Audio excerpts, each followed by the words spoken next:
আমি উন্নতিৰ জখলাত বগন আমি একেলগেই ঐক্য শান্তি প্ৰগতিৰ বাট মোকলাম পাহৰি নেযাব ৰাইজ আপোনালোকৰ ইউপিপিএলৰ গোটেইকেইটা সমষ্টিৰে যিকেইজন প্ৰাৰ্থী আছে গোটেইকেইটা প্ৰাৰ্থীক আপোনালোকে বিপুল ভোটত জয়যুক্ত কৰক আমি শান্তি বিচাৰি আহিছো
राइजनि एसे साइडआव जानखारनो थाखाय खावलायदों गावबा गाव जायगायाव जिरायनांगौ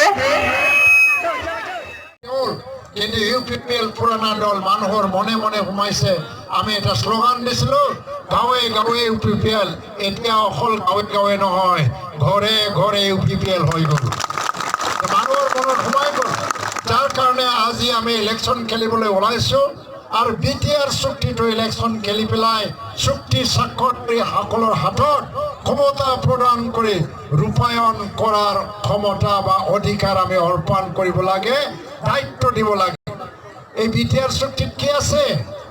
বিটিআৰ চুক্তিত লিখা আছে কাইলৈ বাউণ্ডাৰী কমিশ্যন বনাব, সীমা আয়োগ বনাব আৰু বিটিআৰত গহপুৰলৈকে নতুন গাঁও অন্তৰ্ভুক্ত কৰিবৰ কাৰণে আয়োগে কাম কৰিব। আৰু এই হিচাপত হয়তোবা বহুত গাঁও গহপুৰলৈকে আকৌ নতুনকৈ বিটিচি অঞ্চল বা বিটিআৰত অন্তৰ্ভুক্ত হ'বলৈ গৈ আছে। তাৰমানে বিটিআৰৰ পৰিসীমা গহপুৰলৈকে যোৱাৰ এটা সম্ভাৱনাটো আজি দেখা গ'ল আৰু বাউণ্ডাৰী কমিশ্যন বনাই পেলাই এইটো সোমাই দিয়াৰ কাৰণে ব্যৱস্থা কৰিব লাগে। বিটিআৰ চুক্তিত কি লিখা আছে? 4খন নতুন ইউনিভাৰ্চিটি, এটা হ'ল চেণ্ট্ৰেল ইউনিভাৰ্চিটি বড়োপা উপেন্দ্ৰনাথ ব্ৰহ্মৰ নামত আৰু কিবা বড়োমাত স্থাপন কৰাৰ কথা কৈছে। এটা হ'ল অৰ্গানিক ইউনিভাৰ্চিটি, এটা হ'ল স্পৰ্টছ ইউনিভাৰ্চিটি, এটা হ'ল national institute of technology NIT। এই 4টা ইউনিভাৰ্চিটিটো স্থাপন কৰিবৰ কাৰণে কি কৰিব লাগে? চুক্তিত লিখিলেই নহ'ব। ওদালগুৰিত আৰু এটা ট্ৰাইবেল ইউনিভাৰ্চিটিৰ কথা কোৱা হৈছে, এইটো চুক্তিত লিখি থ'লেই নহ'ব। কাৰণ ইউনিভাৰ্চিটি চেণ্ট্ৰেল ইউনিভাৰ্চিটি বনাবৰ কাৰণে পাৰ্লামেণ্টত বিল পাছ কৰিব লাগে। আকৌ এই পাৰ্লামেণ্টত বিল পাছ কোনে কৰিব? এতিয়ালৈকে পাছ কৰা নাই। আজি আমি যদি বিটিচি নিৰ্বাচনত জয়ী হৈ পেলাই আকৌ 2024 চনত যদি MP পঠিয়াব পাৰি দিল্লীত, তেতিয়া এই 4খন ইউনিভাৰ্চিটিৰ বিলটো আহিলে বিল পাছ কৰাবৰ কাৰণে আমি কাম কৰিব লাগে, তেতিয়া আমি কাম কৰিব পাৰিম। আৰু তাৰ ভিতৰত দেখা গ'ল যে DCSPটো আমাৰ আয়ত্তত আনিবৰ কাৰণে আজি দফাত লিখা হৈছে গোটেই বিটিআৰ অঞ্চলত থকা LP স্কুলৰ পৰা আৰম্ভ কৰি পেলাই হাইস্কুল, হায়াৰ ছেকেণ্ডাৰী, কলেজলৈকে যিবিলাক মানে আজিলৈকে প্ৰাদেশিকীকৰণ হোৱা নাই, এইসকল স্কুল কলেজবিলাকক প্ৰাদেশিকীকৰণ কৰাৰ কাৰণে কাম কৰিব লাগে। যদি আমি ক্ষমতাত আহিব নোৱাৰোঁ, কোনে কৰিব? নৱসৰণী আহিলে তেওঁতো চুক্তিৰ লগত জড়িত নাই। BPF আগৰমা মহিলাৰী আহিলে এই চুক্তিখন তেওঁ নাকচ কৰিছে, এই চুক্তি ৰূপায়ণ নকৰিব। যদি চুক্তি ৰূপায়ণ নহয়, আমি যে ইমান কষ্ট কৰি পেলাই NDFB ভাই বন্ধুসকলক নিজৰ ঘৰত মূল চুক্তিলৈ ঘূৰাই আনিবৰ কাৰণে এই চুক্তি কৰি আমি চাকৰিত কৰিলোঁ, সেইটো চুক্তিটো সফল নহ'ব। আমি বিচৰা নাছিল নে? 35 বছৰ ধৰি যিসকলে NDFBৰ ভাই বন্ধুসকলে জংঘলত থাকি পেলাই সংগ্ৰাম চলাই আছিল অস্ত্ৰ লৈ, আজিলৈকে ঘৰত গৈ পেলাই তেওঁলোকৰ ল'ৰা ছোৱালী ভালকৈ শিক্ষা দীক্ষা ল'ব পৰা নাই। আমি বিচাৰোঁ নেকি কোনোবা NDFB কেডাৰ নেতাৰ সৰু সৰু ল'ৰা ছোৱালীবোৰে দেউতাই অস্ত্ৰ ধৰিছিল বুলি এই ল'ৰা ছোৱালীবোৰে আকৌ অস্ত্ৰ ধৰক? আমি বিচাৰোঁ নেকি যে NDFB ল'ৰা ছোৱালীয়ে ভাল শিক্ষা দীক্ষা নাপাওক? আমি বিচাৰোঁ তেওঁলোকে শিক্ষা লওক। দেউতাই অস্ত্ৰ ধৰিছিল বুলি তেওঁলোকৰ ল'ৰা ছোৱালীহঁতে অস্ত্ৰ ধৰিব লগা একো নাই। আমি অস্ত্ৰমুক্ত সমাজ কৰি তুলিব বিচাৰিছোঁ। আমি বিচাৰোঁ আপোনালোকৰ ল'ৰা ছোৱালীয়ে বজাৰত গ'লে ৰাতি হ'লে যাতে ঘৰত ঘূৰি আহিবলৈ ভয় খাব লগা নহয়। আমি বিচাৰোঁ আপোনালোকৰ ল'ৰা ছোৱালীয়ে স্কুলত যাবলৈ ভয় কৰিব লগা যাতে নহয়। মুক্ত মনেৰে টাউন চহৰত যাওক, ঘূৰি আহক। ৰাতি হ'লে ৰাস্তাই যাতে ঘূৰি অহাত আপোনালোকৰ কোনো সমস্যা নহয়। আমি বিচাৰোঁ আমাৰ অঞ্চলত যাতে সত্য হিংসা নহয়। আমি বিচাৰোঁ আমাৰ অঞ্চলত যাতে বন্দুকৰ সংস্কৃতি ধ্বংস হৈ যায়, শেষ হৈ যায়। আমি বিচাৰোঁ এই অঞ্চলত যাতে বোমা বিস্ফোৰণ নহয়। সেইটো চুক্তিৰ দ্বাৰা এইটো কৰা হ'ল। আজি অস্ত্ৰমুক্ত সমাজ হ'ল, শান্তি আহি গ'ল। এই শান্তিটো আমি স্থায়ী কৰিব লাগে। আৰু স্থায়ী যদি কৰিব লাগে, UPPL দলে ক্ষমতাত আহি চুক্তিৰ প্ৰতিটো দফাটো ৰূপায়ণ কৰিবই লাগিব ৰাইজসকল। সেইকাৰণে UPPL দলক আপোনালোকে ভোট দি পেলাই জয়যুক্ত কৰিবই লাগিব আৰু ক্ষমতাত আনিবই লাগিব। এই চুক্তি অকল বড়োসকলৰ কাৰণে লিখা হোৱা নাই। NIT হ'লে কিমান বড়োসকলে এডমিশ্যন পাব? ইয়াত 100 জনৰ ভিতৰত বড়োসকলে 10-15 জন পাব। বাকী 70-75 জনে সব মানে বেলেগ জনগোষ্ঠীৰ পৰা আহিব, সাৰা ভাৰতবৰ্ষৰ পৰা আহিব। চেণ্ট্ৰেল ইউনিভাৰ্চিটি হ'লে 100 জনত 15-20 জন বড়ো মানুহ পাব।